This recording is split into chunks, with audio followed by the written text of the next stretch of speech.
जाता कहाँ है हमारे जी मरने के बाद? अगर पाप कर्म हुआ तो नरक जाता है, पुण्य कर्म हुआ तो स्वर्ग जाता है। अपने पाप और पुण्यों का भोग भोग कर फिर मृत्यु लोक आता है। पुण्य क्षीणे मृत्यु लोके विसंति। एक अपराध की भारत में ऐसी सजा है कि 20 साल सजा, आजीवन कारावास या फांसी की सजा एक ही अपराध में तो होती है।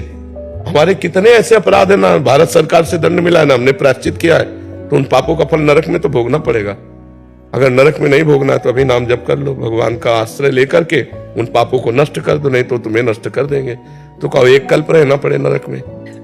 ऐसे जो हमने पाप किए हैं उसका हम यहाँ भुगतान कर सकते हैं महाराज जी, कि हमें जाना ना पड़े नरक? हाँ बिल्कुल कर सकते हैं, बिल्कुल कर सकते हैं।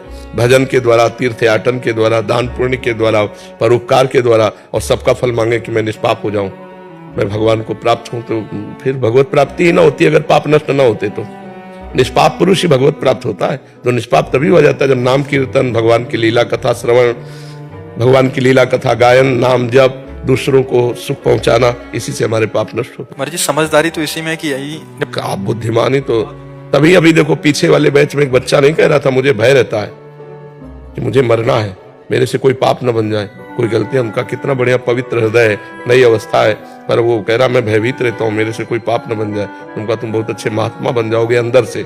जो भयभीत रहता है कि मेरे से गलती न हो जाए वो निकल जाएगा, और जो गलतियों में निर्भय होके जाते हैं वो फंस जाते हैं, नष्ट हो जाते हैं।